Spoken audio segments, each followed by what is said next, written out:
Yes, let's talk about why we're doing this particular essay. So this is an unpublished essay from early on in his career. He had done The Birth of Tragedy is kind of his famous aesthetics book, and then this, and he didn't publish it. Why did he not publish it? Was it not done, you said, Jessica? Well, I mean, it's anybody's guess why he didn't publish it. Throughout his career, Nietzsche always scribbled things down. He kept lots of notebooks, wrote down ideas, copied passages from works he was reading. He took notes on other people. And he wrote sometimes slightly longer essays or drafts of things. And those things would occasionally find their way into published works later on, and occasionally not. I think the best assumption is probably that he just didn't deem it fit for publication. It never articulated what it was he wanted it to do, or he thought better of it. But nonetheless, this has been picked up on, particularly by postmodernists, people that have a very complicated and perhaps nonsensical view. No, all right, I won't start being provocative right off the bat. View of truth itself as being a primary inspiration, because he says very radical things, not just like the pragmatists that truth can't be correspondence to the real world because we don't know anything about the real world. Truth has to be coherence or something like that. Those are contemporary theories that are lie, but this one is very radical sounding, right? It's that there is no truth. It's all lies. Truths are illusions. I didn't get that sense. Right. Yeah, it's actually very difficult to say what this essay is about. I mean, it's not a real essay. We have one section of an essay, which essay was actually intended to be part of a much larger work. So there's another unpublished essay from around the same time, and that's Philosophy in the Tragic Age of the Greeks. And these things were intended to be somehow stitched together in a much more ambitious project about the origins of philosophy and where the philosophical impulse in human beings comes from in the first place. It's kind of an inquiry into origins. It's not that far removed from the genealogical method that Nietzsche would later develop, that he would become so well known for. Right. It seems related to his question in the genealogy of morals about where these sorts of aesthetic values come from, right? Because arguably this drive to truth, he's asking a question about the origin of the drive for truth.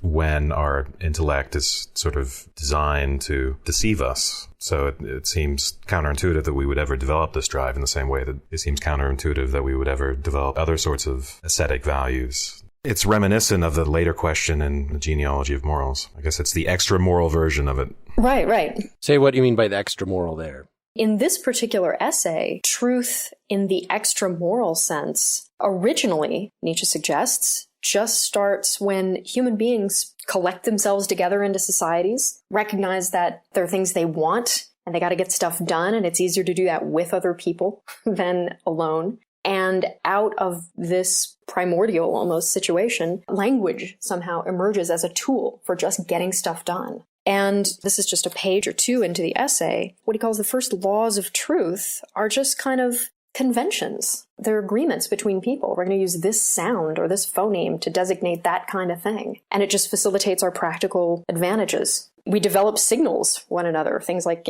poison, predator. And those things turn out to be really handy. And when people misuse these fixed conventions, it just disrupts the system. That causes us inconvenience. And we come to dislike the misuse of these fixed conventions. But there's a sense in which people are speaking truly or correctly, designating things rightly, and a sense in which they're not. But that's an entirely pre-moral sense of truth and lying. So I think that's the extra-moral sense here.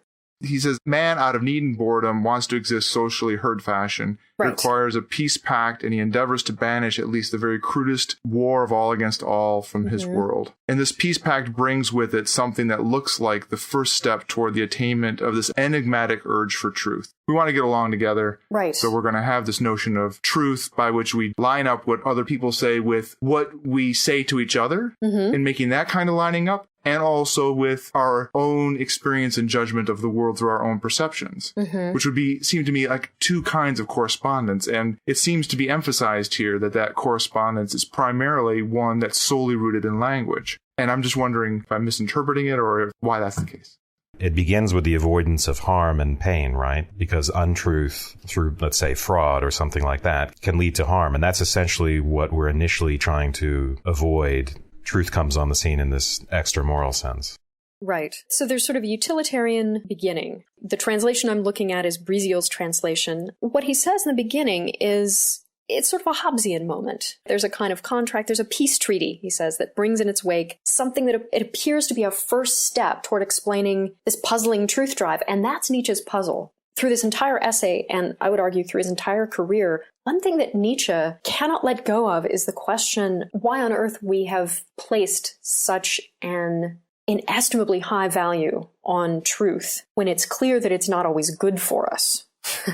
Yet we say it's what we always want. So here, if we just look back at the text, this legislation of language, he says, establishes the first laws of truth. Then we have people who make mistakes, right? They misuse the conventions. Maybe somebody cottons onto the idea of intentionally misusing those fixed conventions. Maybe somebody decides to say something like, I am rich, when the proper designation for his condition would be poor. He misuses fixed conventions by means of arbitrary substitutions or even reversals of names. And if he does this in a selfish and harmful manner, society ceases to trust him and will exclude him. So when we look back at that, that's going to look to us like punishment. But we're looking at it very much through the lenses of our own highly moralized view of truth being valuable and lying being morally wrong. What Nietzsche wants to suggest is there's a time at which people doing this, it's inconvenient and can be positively harmful, right? Messing up a designation like poisonous or predator can be difficult. But what he says is, even at this stage, what we hate is basically not deception itself. We don't have a moral conception of it yet, but rather the unpleasant, hated consequences of certain sorts of deception. And then it's 2 pages later or so, or maybe 3 or 4, where Nietzsche finally gets around to coming back to that question. Wait, we still don't know where the drive for truth comes from. So we have that kind of origin story about how it gets off the ground, but that doesn't shed any light on the mystery of how human beings came to value something that is not obviously good for them, namely truth. And then as far as the question of language, because Dylan, I think you were asking about language, I think in that early account, because here he is giving that's his early sketch of the answer to why we have a truth drive. He's talking about social mores being designed to facilitate peace and prevent conflict, let's say, right? So language turns out to look like a subset of these customs. And language looks like here to be something that's customary. When he gives this early sketch of the solution to why we have a truth drive, he's also giving us another reason for why it is that the intellect ends up being inherently deceptive, right? Because that's one of the things he does early on in the essay. He gives a litany of reasons as to why we would be confused about the truth drive. The intellect can't transcend specifically human interests. There's a pride and possession of the intellect that is like a blinding fog over the eyes of men. And then this function of self-preservation, which is at the same time an explanation of the truth drive, or at least an initial sketch of an explanation, but also leads us into dissimulation, flattering, lying, and so on, and all those sorts of things, which really play an important role in social life. Right. And he puts this right off as a means by which weaker, less robust individuals preserve themselves, since they've been denied the chance to wage the battle for existence with horns or with sharp teeth of great beasts of prey. So, for instance, setting up a class structure itself, obviously there's a linguistic component, but there's more to it than linguistics. If you can puff yourself up and present an image of yourself in relation to your fellows as being of a superior class, say, than them, then that is a weapon right there that is enshrined in convention that's not entirely captured just by knowing their language, say. It's a custom.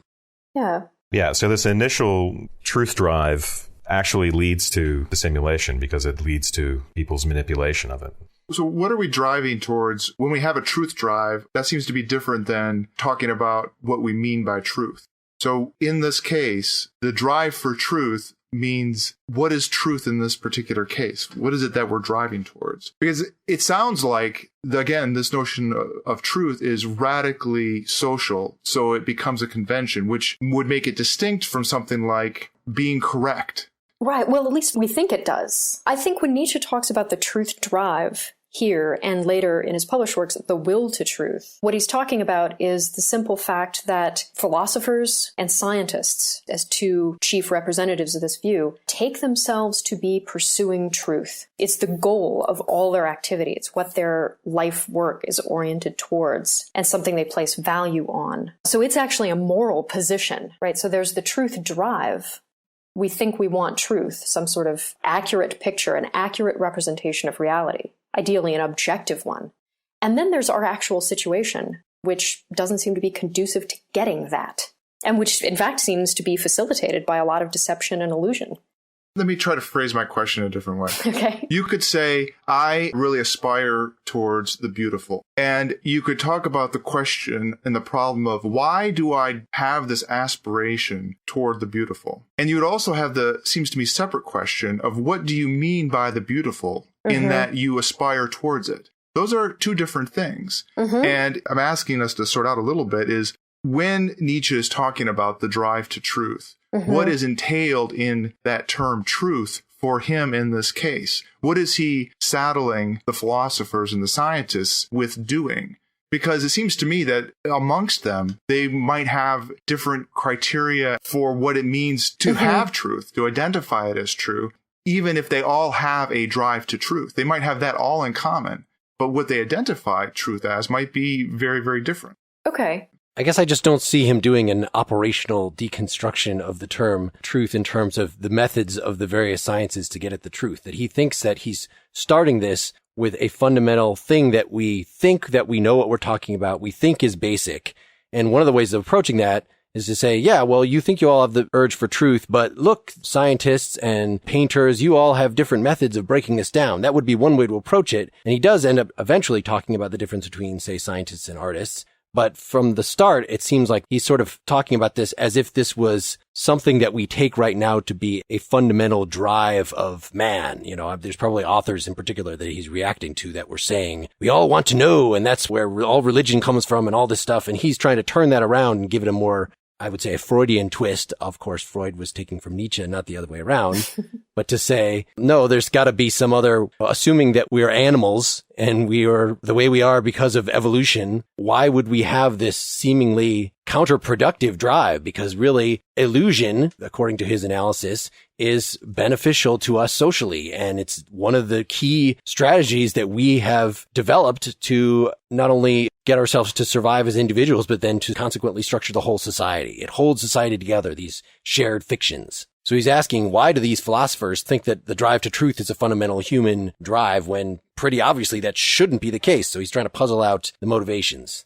Yeah, I think he accepts that the drive is fundamental. I don't think he's trying to say that philosophers claim it's fundamental and then he's challenging that, right? He's accepting that there's a drive to truth and then he's trying to figure out why, when it's the case that the intellect is prone to deception. Then he gives this long account of concept formation, right? And a kind of obviously Kantian account of knowledge, which says that the way knowledge works, we're bound to have access only to illusions and not truth with a capital T, or we don't have access to things in themselves. So I think part of the answer to Dylan's question is what is he assuming to be entailed in the scientific or philosophical drive to truth? He seems to think that what's entailed is a belief that we can have access to things in themselves.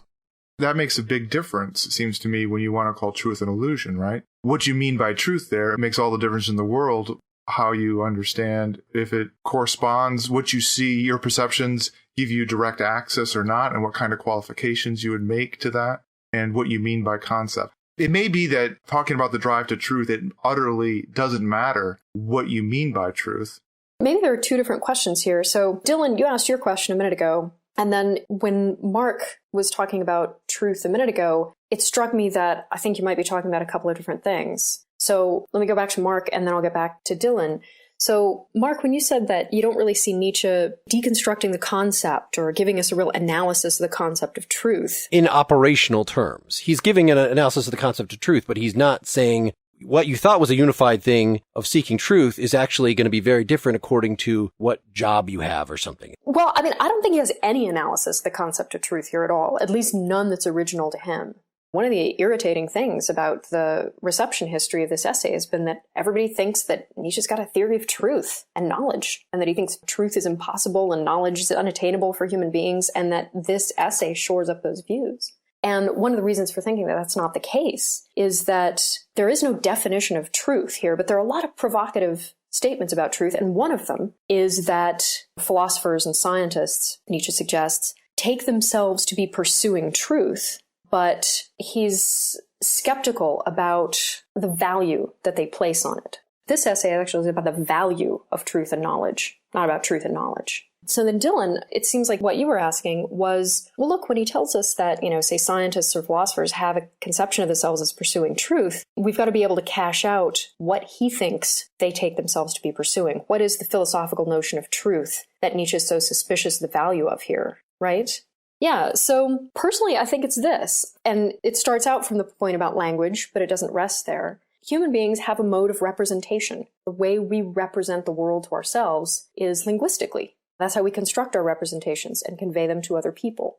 And he thinks it ought to be clear from the way language most probably originated that language is not an impersonal, disinterested phenomenon in human history. It arises as a tool. It's a convenience for us. We need to get certain things done. So the designations we assign to things reflect our interests and our needs and our preferences. Yet somehow, peculiarly, we've become attached to the idea that the most valuable thing we could possibly have is a representation of real reality, mind-independent reality, right? A representation that basically bears no traces of the people for whom it is a representation, right? A disinterested representation of reality. And that, if we have to put it in language, is just an incoherent notion.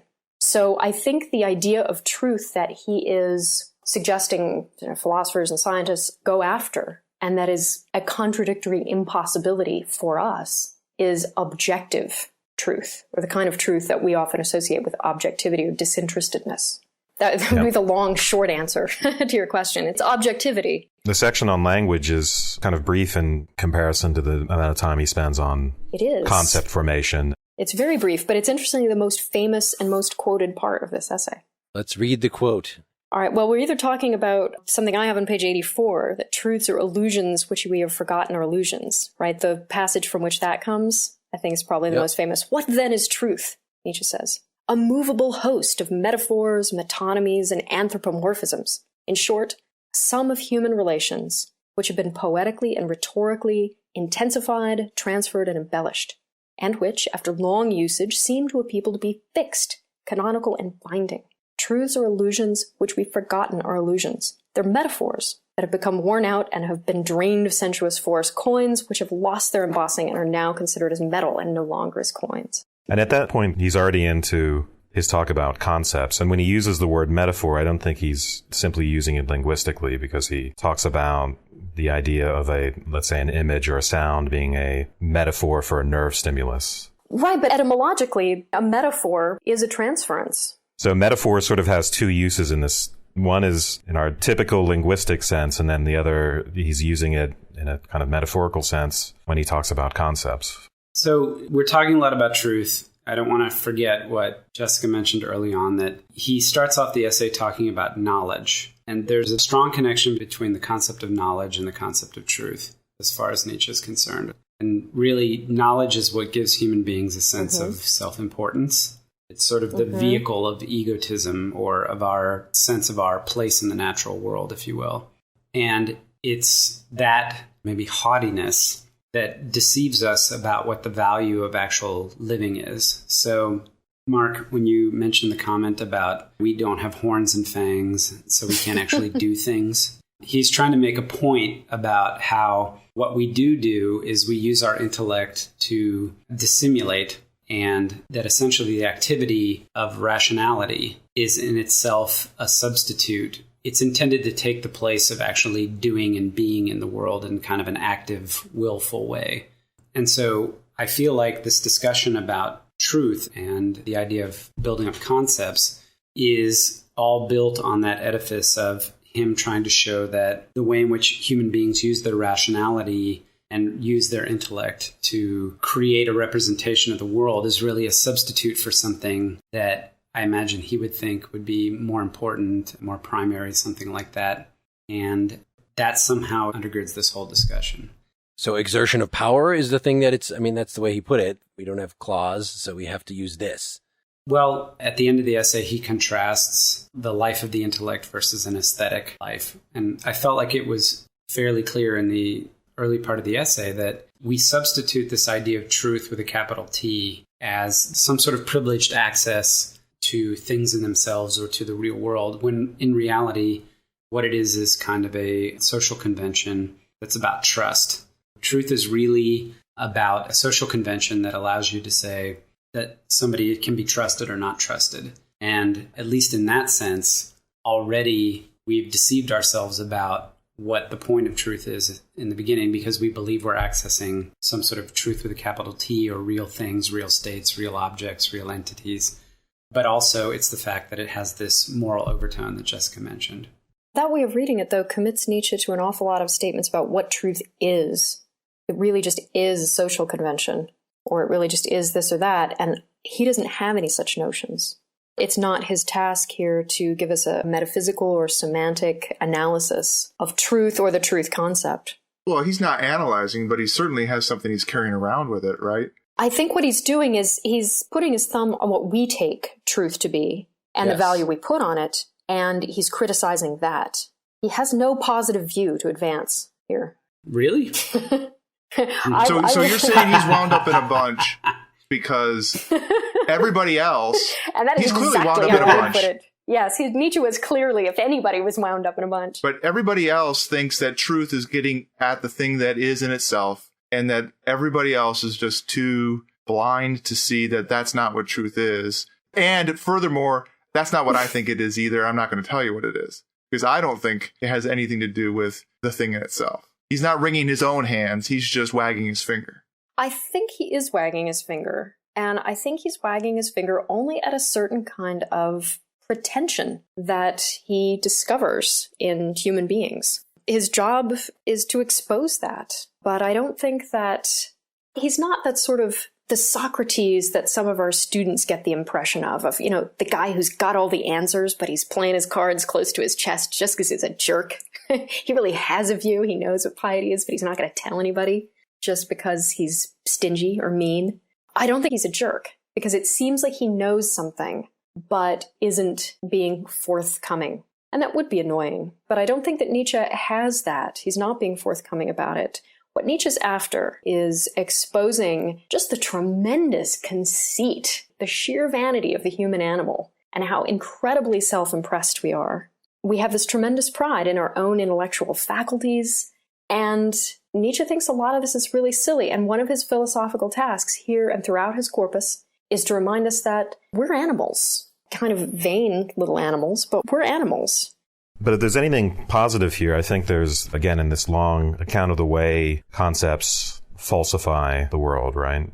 There seems to be some sort of positive account of the kind of knowledge that we're capable of having. Right. He begins by talking about this primitive world of metaphor and the quote-unquote immediately perceived world. Mm-hmm. And then we get concepts that essentially falsify this world, and there's a number of different ways in which they do that. But one of them is, for instance, by making unequal things equal. Mm-hmm. So, for instance, there are no forms, there are no concepts, there are no species. Right. As metaphysical entities. Right. And when we subsume individuals under them, we, to some extent, falsify by ignoring their differences. And beyond that, concepts are simply constructed. He uses this word construction at some point. Exactly, and that's why it's a falsification. Yeah. We falsify because we're constructing these cognitions, and we're doing that in cases where we take ourselves not to be constructing anything at all, where we take ourselves to be just discovering. We think that our representations of reality are capable of sort of carving the world at its joints, that we're capable of getting an unmediated representation of reality, real reality. And Nietzsche knows enough, and he knows enough about science and the science of vision and perception in the 19th century to know that even perception, to say nothing of cognition, is an incredibly active process. We contribute a lot to that, but we take ourselves not to, and we have a moral stake in claiming that we don't contribute anything. We're capable of getting the pure, unvarnished truth, and that's what we're all after. And this is a really weird situation. If I'm hearing what you're saying is that he's pointing out that what we think we have access to, we don't have access to. But in bringing up the social characteristics of truth as trust, mm-hmm. he's merely pointing out that that happens to be the way things are conventionally, and not advancing that as a theory of truth. It's not just convention, it's the way human cognition is structured, right? If you want to read Schopenhauer's and Kant's entire epistemology into him, yes. But the way he talks of this X, which is an explicit mm-hmm. reference to Kant's critique of pure reason, this unknown X. I don't think it's reading into him. I think it's incredibly explicit. Read a quote. Right. No, it's not reading into him. It's a short essay. We should read lots of quotes. Yeah. Okay. Only through forgetfulness can man ever achieve the illusion of possessing a truth, in quotes, in the sense just designated. If he does not wish to be satisfied with truth in the form of a tautology, that is, with empty shells, then he will forever buy illusions for truths. And that's where he launches into the whole nerve stimulus that gives us the concept discussion. What is in the sense just designated? What is the sense before that? That's the piece right before. He makes this kind of joke. You could see this as directed at Schopenhauer or Kant, but someone hides something behind a bush and looks for it again in the same place and finds it there as well. He's making a joke about this concept of objectivity, where basically the concepts according to which we make judgments about things are the same concepts that we actually construct these things with. So when we make a judgment, objectivity involves coming back to the object we've constructed with the same concepts we've constructed them with and finding them there, essentially. It's sort of a weak conception of objectivity. Kant was perfectly satisfied with that, right? Kant wasn't lamenting in the way that Nietzsche seems to be doing here, although you can argue about that. But Nietzsche seems to be lamenting, or at least accusing others of assuming that what's valuable is access to things in themselves, where under the theory of knowledge we're dealing with, we don't get access to things in themselves. We get access to appearances that we've essentially constructed. Wes, I think it's even more fundamental than that. So you have this phoneme, if that's the right word, tree, and that we use this word, we call it a word, but it was really a sound before it became a written thing, or maybe not. And it's just arbitrary. It's arbitrary that we call trees, trees, and color, snow, snow, and so on and so forth. And it's the arbitrariness of our designations for things that is like hiding something behind a bush and going to find it. I don't see that much follows from that arbitrariness of naming. That kind of arbitrariness doesn't matter at all. What's going to matter is whether or not those words correspond in a way that you can translate from one thing to another. It's going to matter that there's a one-to-one relation. But the fact that you have any sort of arbitrary sign, that doesn't matter at all.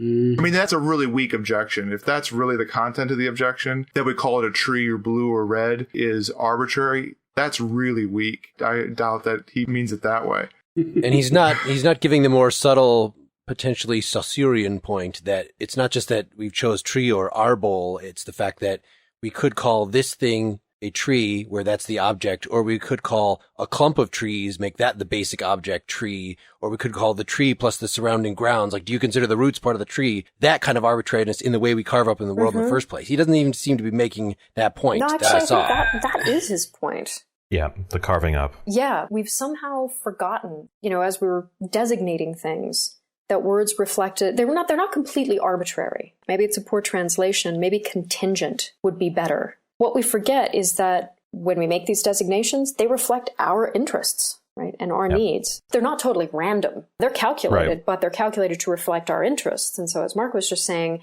if our interests happen to be in the part of the object that's above and below the ground, we're going to mean the tree and its roots. Or if our interests happen to be broader, we'll take in the whole forest. Or we designate things according to our interest, and then somewhere along the line, forget that these designations reflected our interests and begin to think, what is suggested sometimes in Plato, that our categories carve the world at its joints, so to speak, such that our language reflects reality. And that's a pretense. That's the pretense that Nietzsche thinks we've forgotten is a pretense and that he wants to expose. It's a pretense and it's pretentious. It's got a kind of dual sense. Let me get a quote out there so we can get his words and see if everybody likes your interpretation there. What is a word? It is the copy in sound of a nerve stimulus. But the further inference from the nerve stimulus to a cause outside of us is already the result of a false and unjustifiable application of the principle of sufficient reason. This is all Schopenhauer so far. If truth alone had been the deciding factor in the genesis of language, and if the standpoint of certainty had been decisive for designations, then how could we still dare to say the stone is hard, as if hard were something otherwise familiar to us and not merely a totally subjective stimulation? We separate things according to gender, designating the tree as masculine, the plant as feminine. Well, not in this language, but what arbitrary assignments? How far this oversteps the canons of certainty. We speak of a snake. This designation touches only upon its ability to twist itself, and could also therefore fit a worm. More imperfections in the translation here. What arbitrary differentiations? What one-sided preferences? First for this, then for that property of a thing. The various languages placed side by side show that with words it is never a question of truth, never a question of adequate expression. Otherwise there would not be so many languages. So it seems like there's a few different points sort of being shoved together in that passage. There are a ton. Can I jump in and name a couple? Not all of them work, yeah. I don't know. There are things I like about this little essay. Well, the multiplicity of languages. Yeah, well, that's at the end of my list. The first thing, the mention of Schopenhauer, the fourfold root, that's obviously in the background, as is Kant, right, as Wes suggested before. But not just Kant. Also, a whole tradition. Kant really set the agenda, not just for philosophy in the beginning of the 19th century, but also for science. You had just a legion of scientists out there either trying to vindicate or refine or overturn by empirical evidence Kant's description of our mental faculties, our cognitive architecture. And Nietzsche was tremendously fascinated by all of those people. So all the talk about things like nerve stimuli and the sound paintings and so on are the result of Nietzsche just kind of lifting in a fairly cavalier way from people like Ernst von Baer and Hermann von Helmholtz and all these scientists that we never hear about in the 19th century who were doing things like measuring the nerve stimuli, the rapid heartbeats of certain animals, and trying to tie those physiological peculiarities about different animals to the way they perceive and the way they must cognize and represent the world. And Nietzsche got to be really fascinated with this. And the conclusion of a lot of that neo-Kantian scientific research, some of it friendly to Kant, some of it unfriendly to Kant, but all of it neo-Kantian in the sense that it started from Kant. All of that stuff is informing Nietzsche's view here about the activity that goes on in cognition and how much we contribute, how no perception, by the very nature of perception, there's so much stuff that's going on, we're not going to have any ability to calibrate our perceptions and adjudicate which one is more veridical than which. So Schopenhauer, Kant, and a bunch of neo-Kantians are in the background. And then when he gets to this bit about the arbitrary assignments and the gender distinctions in language, one of the things that attracted me to this essay in the first place is that this argument also appears prominently in a skeptical ancient Greek philosopher with whom Nietzsche was familiar, Sextus Empiricus, and in a work Against the Grammarians, right, which is the first of a long series of skeptical treatises against the learned dogmatists who propound theories. Sextus goes after linguists for thinking that if we analyze language, it'll tell us something about the structure of reality, because language has somehow captured the structure of reality and carves the world at its joints. And Sextus just says, essentially, this is absurd. If we read off the structure of reality directly from it and represented it in an unmediated way, cognitively, and turned that into language, there wouldn't be a bunch of different languages. But there are. We wouldn't assign one gender to one thing in one language and another gender to that same thing in another language. This wouldn't happen. All those arguments are just straight from Sextus Empiricus. They're skeptical arguments against the Platonic intuition that we can intuit reality directly and carve the world at its joints, that we have a direct line to reality. So it was a long tirade, but... Very helpful. So if you become a professional philosopher, then you are much cooler than the rest of us because you can bring Sextus in at the drop of a hat. Sextus is awesome. He's fantastic. Actually, I would highly recommend. Read book 1 of Outlines of Pyrrhonism. See what you think of the arguments. It's just amazing. Yeah, we should do that. And if some parallels don't jump out at you, I would be shocked. If anybody could read Sextus and Nietzsche back to back and not be struck by the parallels, I'd be shocked. All right, now, but did you actually have to read those obscure neo-Kantian German scientists, or is that just a bit of lore from Nietzsche's secondary literature? No, I've been mired in that stuff. I've come to the decision that that is much more the job of somebody who's an intellectual historian and more of a history detective than I am. But I've spent a while mired in that stuff. Nietzsche read a lot of science. There's a lot of work yet to be done on what he made of all of that stuff, I think. I've spent some time recently working on that, but it's a deep rabbit hole. When you start reading some of these neo-Kantian scientists, it's fascinating stuff. And if you're interested in things like color theory and the debates about whether Newton was or wasn't right, that's kind of interesting because it's a debate Nietzsche ended up entirely on the wrong side of, supporting Schopenhauer, who supported Goethe, against Newton in thinking that all colors could somehow be derived from white light, so on. It's kind of a mess. But one thing that comes out of this tremendous volume of work is basically that there is so much influencing what we have always taken to be raw perceptions that we can't really take anything for granted. All the scientific work for a period of time in the 19th century, supports a very skeptical conclusion that there are excellent arguments on both sides of just about any question you'd want to raise in respect of Kant's assessment of the faculties, the categories, and the rest of the cognitive architecture that he develops in the first critique. It's entirely indeterminate, and the best science that we can muster can't answer these questions. And Nietzsche was just kind of fascinated by all that literature. This is where the borrowings in this essay, when he's talking about things like nerve stimuli and the sound paintings, he's reading a lot of science that we don't read and that we don't know. So there's even more in the background here than we're aware of, typically. I have to confess that I feel a little bit disappointed to hear this. I'm sorry. I seem to have that effect on people when I start talking about Nietzsche, and I'm not sure why. So what's disappointing? There's so much going on in the 19th century yes, in physics and biology that, on the one hand, is about perception, but there's also all this stuff that's going on about looking at the world and seeing the effects of things, but trying to see and understand what's underlying it. This is true in electromagnetic theory. This is true even before there was electromagnet theory and it was electricity and magnetism, or the generation of the atom and atomic theory. All this chemistry and physics is going on in a way that every physicist knows that you don't have access to it. You're not perceiving it. You're not seeing the wall. You're not seeing the electromagnetic waves. Right, but that's sort of new to the 19th century.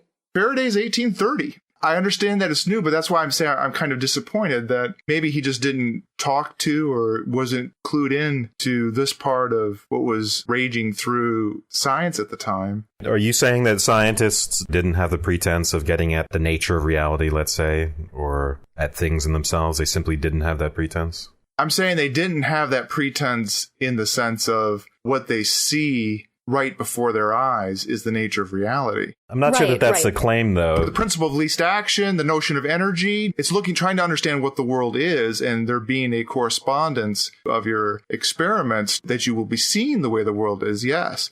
But that's not the same thing as your perceptions giving direct access to it in exactly the same way. Right. No, Dylan, he's absolutely right. I mean, the naivety of that view of perception had long worn off early on in the 19th century. But keep in mind that Nietzsche, he's born in 1844, right? He's a schoolboy, 1840s and 1850s. And it was only in the 1860s, not that long before he began writing what we're reading now, that he discovered two things that he described as absolutely turning points in his intellectual life, and they remained turning points. One is Schopenhauer, but the other one is Friedrich Lange, who is a philosopher of science, really, who wrote the massive tome called The History of Materialism. It discussed Democritus and a lot of the atomistic philosophers that Nietzsche was already interested in at the time. But that was Nietzsche's first exposure to some of these ideas. So Dylan's right. I mean, it seems a little disappointing because Nietzsche's kind of late to the party. But that's exactly true. Why it's disappointing to me. Yeah, well, Nietzsche's a guy. I mean, he was just an academic. You know, he had the resources he had. Dylan, you're pointing out the difference between direct perception of things and then scientific models. So if we develop a scientific model of the atom, obviously we don't think we have any direct perceptual access to the atom. But I don't think that's the point here. I think the idea is that our model of the atom says something about reality. And actually at the end of section 1, I think he's kind of responding to just this sort of disappointment. So he talks about the idealist view and the fact that it seems to be belied by the coherence of our experience and the success of our scientific pursuits, because none of this resembles the chaotic projects of the imagination, the kind of stuff that we see in dreams. If all of this were a matter of concepts that we applied, if it's a matter of our imagination doing the work, why isn't it more chaotic? Where does the coherence of our experience come from? What is it anchored in, if not something mind independent? Then he goes on to say that actually this coherence, quote unquote, we impress ourselves in this way. And he talks of us spinning out these things with the necessity of a spider spinning a web. That regularity comes from us on this view. So I think when he says there's a pretense to knowledge of things in themselves, I don't think that requires doing away with the distinction between perception and, say, scientific model. The scientific model is supposed to give us some sort of access to things in themselves, if this account is right, even if it's indirect. Am I wrong about that? In Nietzsche's account or in what some... Yeah, on Nietzsche's account, I think the distinction between model and perceptual data is pretty well established, and I'd be surprised if Nietzsche were ignorant of that. Well, you were taking us to the end of section 1, where he's been discussing for some time, or appealing for some time, to these notions about nerve stimuli and the way in which we perceive, and the incompatibility of that picture, the scientific picture of perception, with our notion that we can somehow get direct access to reality, or have disinterestedly contemplate the world, or attain pure knowledge. So he's been juxtaposing those for a while and appealing to the sciences to do it. But then in the last sort of lengthy paragraph or so of section 1, essentially what he does is put on the brakes and say, look, lest we swing too far in the other direction, he says every person who's familiar with such considerations, namely the scientific considerations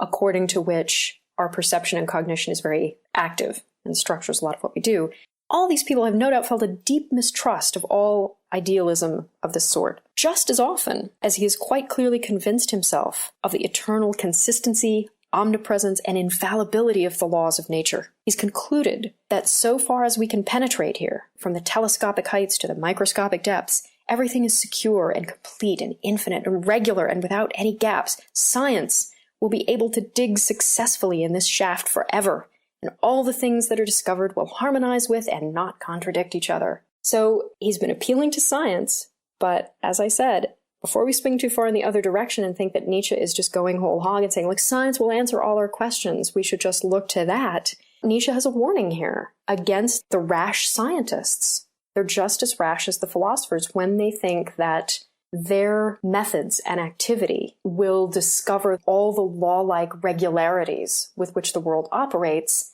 and instead of destabilizing our picture of reality, they'll make it stable again by bringing back all of the laws and vindicating all of our expectations and giving us certainties about the world. And Nietzsche won't even let us have that.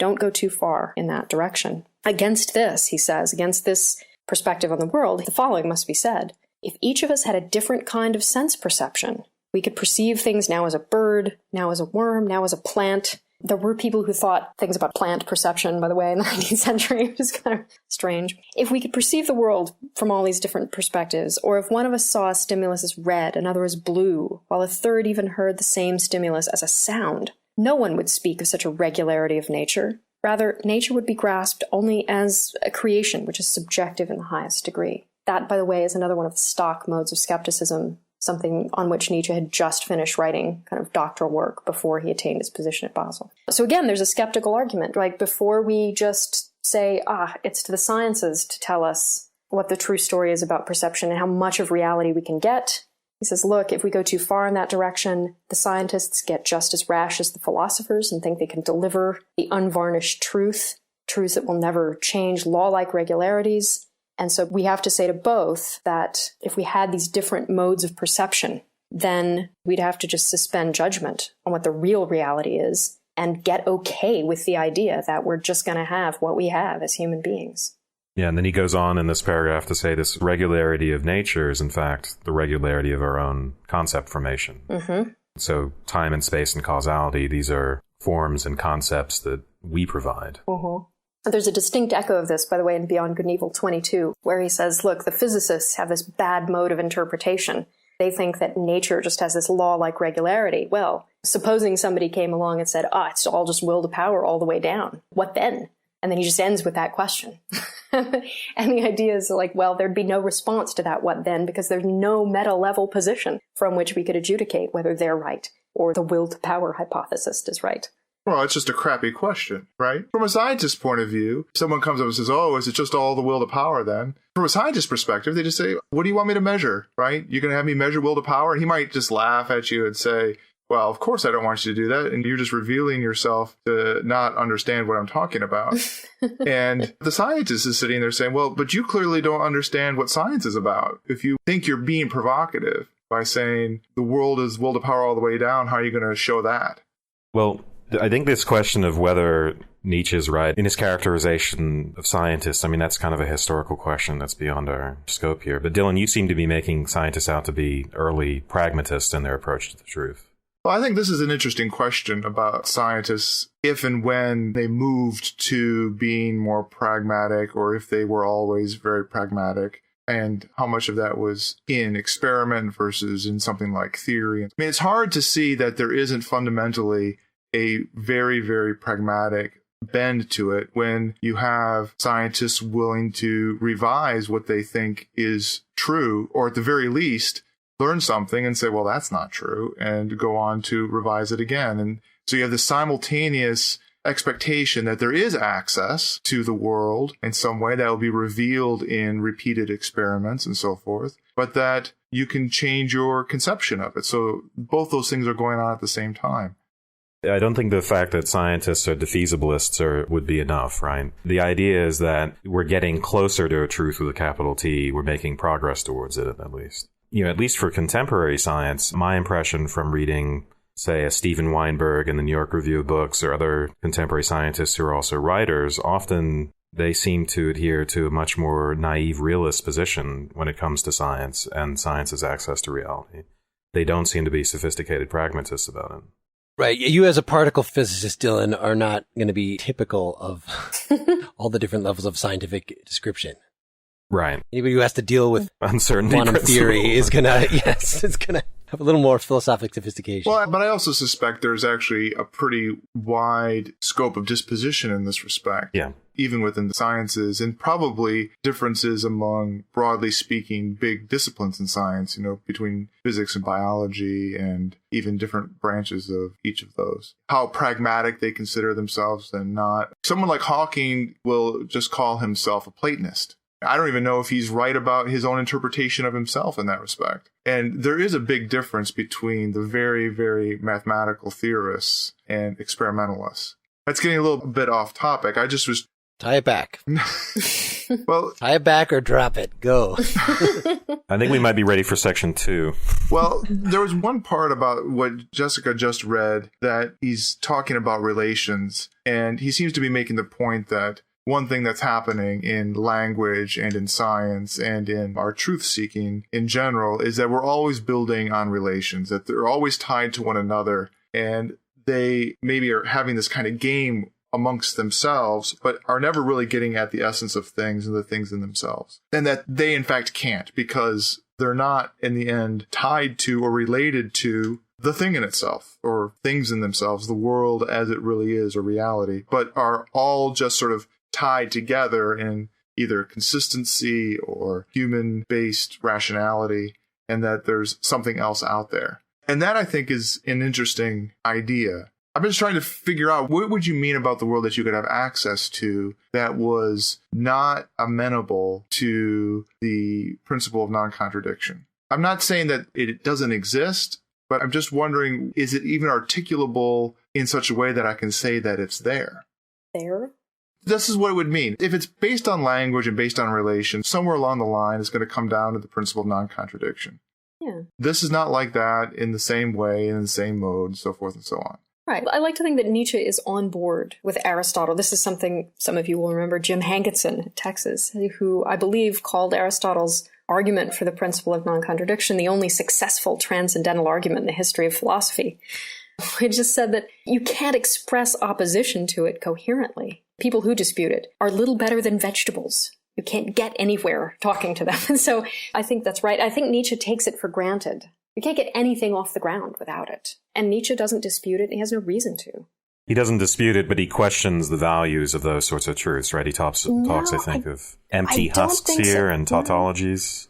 Well, he's talking about other people, right? Those who won't be happy with empty husks. He thinks that logical truths are truths. But he also thinks that people who take themselves to be truth seekers aren't going to be happy with just those.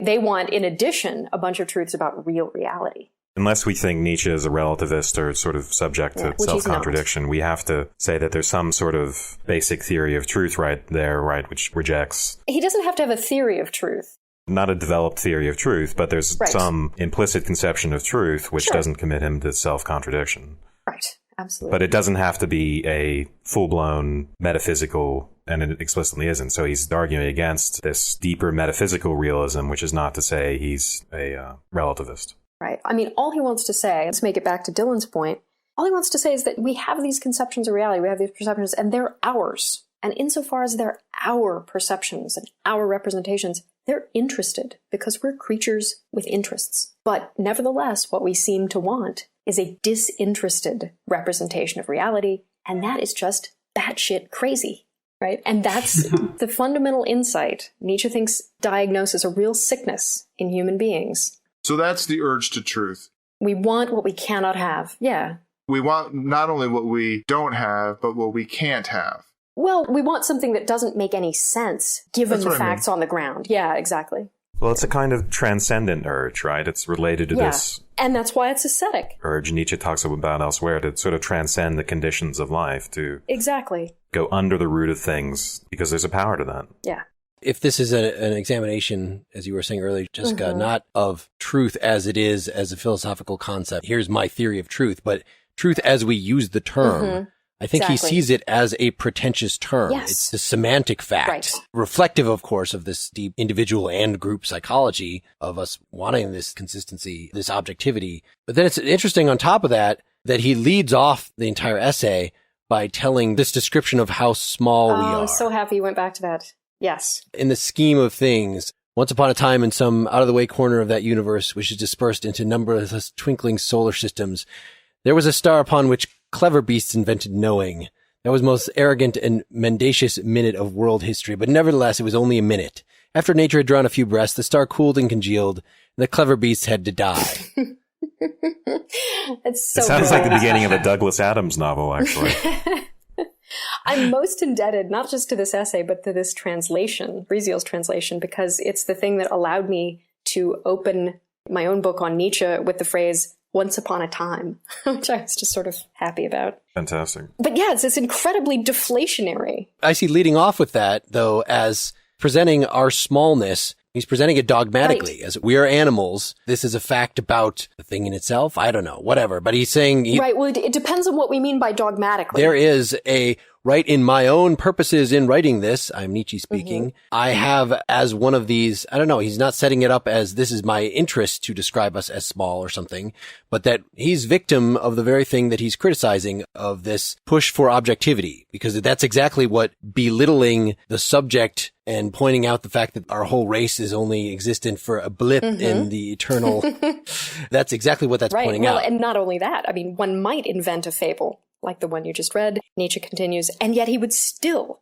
not have adequately illustrated how miserable, how shadowy and transient, how aimless and arbitrary the human intellect looks within nature. The situation is really bad. The deflationary attitude here, I think, is the topic of the essay. I'm tempted to just go back to Sextus here, because that's what I do. Pyrrhonian skeptics, Greek antiquity, described their project as the following: to expose and to cure, where possible, the conceit and rashness of the dogmatists. And dogmatists had a very technical meaning, and that was why I was interested, Mark, in your use of dogmatism just now. This seems like a dogmatic picture, he said, that Nietzsche's presenting. It seems to me precisely anti-dogmatic, and here's why. A dogmatist, in the etymological sense, is just someone who has beliefs, somebody who's got an overarching theory of reality, of what's true, a theory that's going to make it all make sense, a synoptic view of the way things are. And Nietzsche sees an incredible amount of pretense in that, the idea that these little human animals could take themselves to have a vision of the universe and all that it encompasses that is lasting and unchangeable. He thinks is kind of ridiculous. And as he says on the next page, I think Westman started out with this, the pride connected with knowing and sensing lies like a blinding fog over the eyes and senses of men. We exhibit nothing but a continuous fluttering, he says, around the solitary flame of vanity. That's the rule among human beings. And even a few pages later, he says that the genesis of language, right, he's been talking about that, and this is on my page 83, the genesis of language doesn't proceed logically, right? We don't derive words for things from reality itself. And all the material within and with which the man of truth, the scientist, and the philosopher later work and build, if not derived from Never Never Land, is at least not derived from the essence of things. And the translator points out that the literal word that's translated here as Never Never Land would be Cloud Cuckoo Land, which is a device from an Aristophanes play where Aristophanes is making fun of philosophers, famously Socrates, for their pretentiousness. And I think the whole upshot of this entire essay is it's a deflationary critique of the pretense of the value that we place on the human intellect within nature. I don't doubt that, but I still think that that first paragraph is an entire bit of intentional irony. But you were just saying that he's arguing against people that have this whole picture of the universe. And he does that by setting out a whole picture of the universe in which we are very small. Exactly. In order to oppose that pretense and to deflate it and to undermine it. But beyond that, this sort of deflationary view can't go so far that it deflates itself. I took that to be part of what you were saying, Mark, right? It can't simply lead to self-contradiction. It's one thing to say that truths are illusions, and we have to parse that in a way that's going to make sense without leading to the claim that anytime someone makes an assertion on a page, that's false, and therefore what I'm writing makes no sense. Right. That's a good point. So we need a kind of moderate deflationary view, or otherwise it simply ceases to make sense. Well, I think somewhere in here we have to make a transition and at least play with the idea that the Derrida interpretation, the postmodernist interpretation of this essay has some appeal or makes some sense. No, we don't. And right here, I see a point. We don't need to go there. So, okay, just as a background for the listeners, all of us to some degree looked at this secondary source, Maud Marie Clark's Nietzsche on Truth and Philosophy from 1990. And she goes through the various interpretations, the postmodernist ones, and what Wes just said was pretty much a quote out of there as far as that goes. She even just discounts the pragmatic account of truth as pretty obviously self-contradictory, kind of silly. So what's a sensible way to get at this? No, I don't think she does. let's read some kind of Kantianism or Schopenhauer, So folks, we went way into depth on the Kantian epistemology in the Schopenhauer episode that we did about a year and a half ago. So if some of this seems like a little, you're not getting clear on the details, go to that because that really gets at in detail what exactly is given, how do we conceptualize it, how does the subject add all this kind of stuff. I want to at least play with the hypothesis in this that Nietzsche doesn't have just a straight Kantian correspondence view of truth, where truth is that your sentence will reflect the way things are, but yet the way things are for skeptical reasons is nothing that we can really know anything that much about. And there's the whole story. It's just a skeptical treatise. It's just pretentious. I tend to think that his skepticism is at least trying to go farther than that and even to sort of dissolve itself, that if he is really saying something about all of language, then he's saying even this thing that I'm saying right now, if you properly understand it, it will eat itself. I think that he has that pretension. It might be just goofy and you should just dismiss it. And he grew out of that as he got to more sophisticated works. But through things like that irony in the first section there, where it looks like he's giving this dogmatic picture while saying that it's against dogmatism, you might say in Wittgenstein terminology, he's pointing to something that cannot be said due to the limits of language. Just to clarify, she's arguing that Nietzsche is a neo-Kantian. By her, you mean not me, but Maud Clark. Right. Maud Marie Clark is arguing that Nietzsche is a neo-Kantian, which is to say a neo-pragmatist. She doesn't reject pragmatism outright. She just thinks he has a more sophisticated pragmatist view than the idea that truth is only a facilitation of life, let's say. You have to get much more sophisticated before you can make sense of the neo-Kantian, neo-pragmatist picture. But as far as this essay is concerned, she sees this as an early Kantian position, and that it doesn't seem to reject the coherence of the thing in itself. It uses the idea that we don't have access to things in themselves as a reason to say that our truths are illusions. And she'll argue that later on, Nietzsche will actually reject the coherence of the idea of the thing in itself, and so take on a more neo-Kantian, neo-pragmatist view. So that leads us back to this, let's say, post-structuralist or postmodern interpretations that she rejects, which is to say there's nothing outside of language or nothing outside of the text. That's the radical position, which, Mark, you're saying that may be actually what's going on here. Is that what you're saying, Mark? I'm at least trying to see if we can get a sympathetic account of that view somewhere in this conversation. Not from me. I'm not sure that I'm up to actually giving it. If we were going to defend that view, the view that what Nietzsche's getting at here is somehow entirely self-consuming, I think what we would have to believe and find textual support for is the idea that Nietzsche has abandoned the idea that truth is possible and that it's valuable. I don't actually think that he has abandoned the idea that in some sense truth is a valuable goal. He doesn't think it is the penultimate goal. and making everything else subordinate to it is a little bit sick. That's what tends toward asceticism.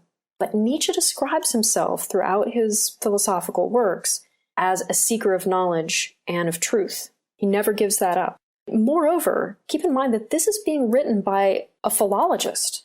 This is a guy who, first of all, is a scientist, because philology is a proper Wissenschaft in the 19th century. And it's a Wissenschaft with a rigorous method, the whole point of which is to sort out good from bad interpretations. So the idea that somebody could take this text written by the philologist Nietzsche is and argue on its basis that Nietzsche thinks every interpretation is as good as any other, which is sort of a Derridian view, is ridiculous. I mean, it just completely loses sight of who Nietzsche actually was as a person and what he was doing in his historical period, which is a little bit ironic because I understand that postmodernism is a view that takes historical situatedness to be kind of central to understanding anything, but it totally abandons it with respect to Nietzsche in this essay. But also, Mark, earlier you quoted a bit from like the second page of the essay that I think is one quote among many that leads us to believe that Nietzsche does not, in fact, ever abandon the idea that truth is valuable. It's just not the only value. So on my page 80, you mentioned this quote about how, as a means for preserving the individual, the intellect unfolds its principal powers in dissimulation, which is the means by which weaker, less robust individuals preserve themselves. Now, that doesn't suggest to me that human beings, versus tigers, they have claws and fangs and we have lies. That's not an even match at all. Let's face it. But among human individuals, the weaker, less robust ones end up embracing dissimulation as a tool. And that's kind of consistent with a story he begins telling in the genealogy. There are some very clever people who finally seize upon the idea that, well, if we just tell a new story about what values are, we can get the upper hand on these people who have been oppressing us. Right? So that's the kind of thing he has in mind that affects the slave morality triumph. Yeah, and we get some hints of that, right, in sections 176 to 187, where, and I guess these are mainly notes that he's jotted down, right? But right, these notes at the end, right. So he speaks both of the truth being destructive and hostile to the world, but also he talks about its eudaimonic function. Yeah, I have a lot of trouble making sense of these. Nietzsche associates, even here, early on this quote I just read on page 80, lying with weakness, dishonesty with weakness. He also, throughout his career, associates Christianity as a tissue of lies. Christians are dishonest. It's a complaint he voices over and over. What kind of impact would that have if he didn't think there was any value at all to truth? Right. None. Absolutely none. We would have no reason to take anything he writes, even as a critique of anything at all. It's just, so the kind of completely self-consuming character of this essay that Mark was worried about, I think cannot be there. It is not completely self-consuming in that way. Well, there's one sense of extra moral that we didn't talk about that I had gotten from the Clark book was that it's unintentional. We already talked about the dissimulation of calling yourself rich when you're in fact poor, of contravening the convention for your own benefit. That is the moral sense of lying. But he seems to think that these illusions, that really all conceptualization, he said, is illusion because it falsifies the raw sense data, or, maybe he's not even committed to saying that we have experience of this raw sense data. But in any case, since we construct this shared reality, it is all illusory in maybe the way the matrix is, in the way that we have the objectivity that we need from science, but that doesn't get at the thing in itself. We don't really know what that is. Yeah. So all of experience, all of knowledge in that sense, because it's not getting at the thing in itself, is falsification. It's the extra moral kind of lying. Lying of this extra moral kind, well, it's good for us in that it is a survival mechanism and it is a way in which we socially cohere to keep things going. It's a way that we even just make sense of the world at all. Just to not be a vegetable, right? To make sense, to think at all is to falsify. So I think he sees language itself and our conception of truth itself as pretentious. This is right from Kant, right? Kant thought that reason always reaches out beyond the possible objects of experience. And so that's why in Schopenhauer's fourfold route to the principle of sufficient reason, he wants to distinguish these legitimate uses of reason from the non-legitimate. And that's the same thing that Kant is doing, etc. There's something in language itself that is deceptive. It's not that it's deceptive. It's just that it's interesting. It doesn't get at what you could take this as Wittgensteinian. Wittgenstein says that our individual concepts, really, they're all just based on a particular very narrow set of things. But we think that to understand what a word means is to sort of be able to extend it way beyond its bounds. So if we come into this concept of, again, just to refer to some stuff from the Wittgenstein episodes, we might think we understand this notion of my internal soul or something, but really that's just a word that we've made up to attach and capture, like lightning in a bottle, some particular experiences, but then we reify it and call it an object, and there's something screwed up about that. I think Nietzsche thinks we do that with everything, that all words do that. But it's deceptive only if we think that we have access to things in themselves, only if we have that pretense, right? Right. I'm just not even sure I see that. Like the example that he gives, that when you come up with a concept of a leaf, you're falsifying by grouping all these things together. You're ignoring the differences between them. So right there's a falsification. But the illusion there is in attributing those properties, let's say, to things in themselves. Once you give up the idea that you have access to things in themselves and that when you're, say, describing something as hard, you're actually attributing it to a thing in itself, then one could argue that there's no longer an illusion. Yes, you're still stuck with, let's say, appearances that aren't real. But ultimately the door is open to saying the idea of a thing in itself doesn't make sense anyway. So there's a more ordinary kind of objectivity that we can have in relation to appearances. Sure. I mean, but that doesn't still address the specific point I was making about conceptualization. We're not referring to a thing in itself. I'm just referring to these sensible things, these different leaves. And by grouping them together in leaf and then making scientific claims, say, about leaves in general, I've reified this concept that is in fact abstraction in the bad sense from these individuals, when really this kind of knowledge, like if we can have direct knowledge at all, putting aside the relation of the individual thing we experience to the thing in itself, it would just be of individuals. But the fact is all of our knowledge, especially then, like, so he talks about honesty. So when we get to these more abstract things, they become even more falsified. The very process of conceptualization of shoving these things that really are unlike each other together into the units of thought, there's something screwed up.